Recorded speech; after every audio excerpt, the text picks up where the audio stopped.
Welcome to Long COVID Radical Self-Care, where I provide simple, non-medical tips and tools to help you on your healing journey. As I record this, we're coming to the end of the year, and I think that makes it the perfect time to say goodbye to pain. Are you ready? What if I said that in order to be free of the physical pain, you need to let go of some negative emotions, some emotional pain? What if healing meant tending to your emotional pain as much as you tend to your physical pain? Are you willing to take a look in the dusty corners of your mind and let go of some stuff? I'd like to encourage you to take some time for yourself this holiday season to release some of the old to make room for vibrant healing next year. Before I get into how to do that, I want to talk about the body-mind connection.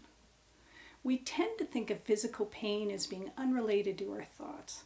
However, the body and mind are inextricably linked. Neuroscientist Dr. Candace Pert said, "Most psychologists treat the mind as disembodied, a phenomenon with little or no connection to the physical body. Conversely, physicians treat the body with no regard to the mind or the emotions. But the body and mind are not separate, and we cannot treat one without the other."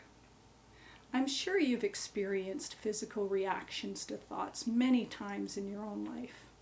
Have you ever watched a scary movie and found your heart was pounding as though you were under real threat? Have you ever had someone tease you about your crush and you started blushing?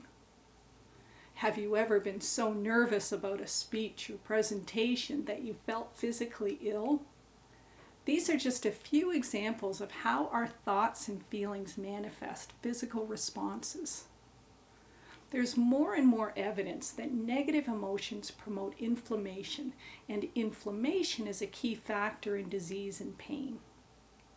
Researchers at Penn State University found that negative mood measured multiple times a day over time is associated with higher levels of inflammatory biomarkers. Dr. Brandy Gilmore has a great TED Talk where she shows thermographic images demonstrating an immediate reduction in inflammation in someone's neck when painful thoughts are released. Inflammation is linked to many diseases and is thought to be a factor in long COVID. Personally, I think the power of mind over body goes even deeper than mood and active thoughts. I think that negative emotions, if not released, are stored in the body and fester and can lead to disease and pain years later. Hard feelings become hard tumors or some other disease. So are you willing to release some negative or painful thoughts, maybe even some buried resentments, if it might relieve some of your physical pain? I'm not suggesting you can release a lifetime of painful experiences or negative thoughts in a few minutes or even a few hours. That would not be healthy. My intention is to offer you something easy you can start to do today that may have positive effects on your health. Albert Schweitzer said, "The doctor of the future will be oneself." We may still need lots of help from the medical profession right now, but there are things we can do for ourselves that can support healing. As we prepare to say goodbye to the current year and hello to a fresh new year, I think it's the perfect time to let go of some old pain. If you're working with a mental health professional, please consult with them prior to doing this exercise, especially if you're experiencing mental distress or dealing with PTSD or other trauma. As I've said before, I'm not a therapist and this is not professional advice. I'm simply sharing exercises and ideas that have helped me heal. Okay, back to the body-mind connection. Author and teacher Carolyn Mace says, "What drains your spirit drains your body. What fuels your spirit fuels your body." Negative emotions and hard feelings drain your spirit and your body. So I'd like to invite you to give some thought to the negative emotions that may be stored in your body and consider consciously releasing them to advance your own health. At first blush, you may think you don't really have any negative emotions or hard feelings. If that's your first reaction, I invite you to dig a little deeper. Few, if any of us, get to adulthood without some wounds and hard feelings. If they don't come to mind easily, those hard feelings may be buried well beneath the surface, away from your conscious mind. Once you start, what may begin as a drip may evolve into a healthy flow of resentments and hurts you can now release. And remember, you're the one with your hand on the tap. Turn it up or down as you feel able to handle it. The goal is to slowly open your heart and mind to shed light on the pain that resides within you. Japanese author Haruki Murakami said, "What happens when people open their hearts? They get better." Take some time alone and take out some paper or a journal and begin to think about the people who rub you the wrong way. Think of the emotional pain, anger, or resentment you've experienced. I wouldn't recommend you start with the deepest hurts of your life. Start with the lighter, easier stuff and work your way up to the deeper wounds over time. You may want to work with a professional on the deeper wounds. Start by thinking about past friends, work colleagues, and other associates. Are there people who, when you hear their name, you cringe? Someone you hope has bad karma pay them a visit? These are the people who do not have what I refer to as harmless passage through your mind.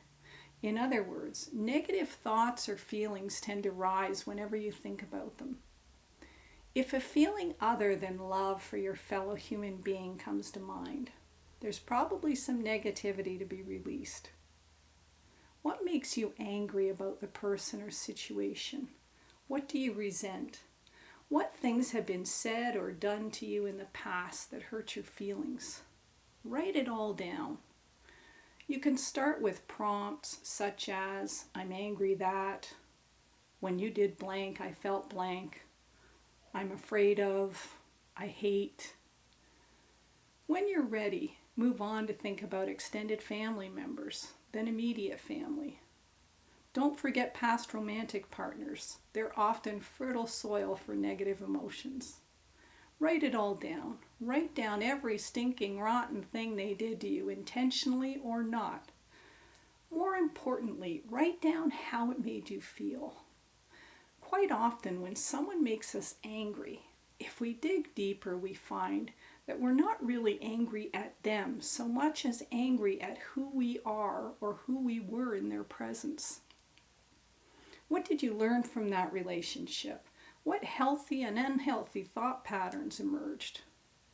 Famed author Rachel Naomi Remen said, "Healing may not be so much about getting better as about letting go of everything that isn't you, all of the expectations, all of the beliefs, and becoming who you are." The goal is to get the emotional pain out of your body and onto the paper. Don't expect to do it all at once. This can be a lifetime's work. Discovering and releasing pain is like peeling layers of an onion, but progress in the mind will bring progress in the body. After you've written what bothers you about the individual or situation, ask yourself whether you're ready to let any hard feelings go. Remember, you're not doing this for their benefit. You're doing it for you. You're giving yourself the gift of peace. Are you ready to forgive yourself for any negative feelings like shame or anger you feel toward yourself? Be honest, if you're not ready to let it go, that's totally okay.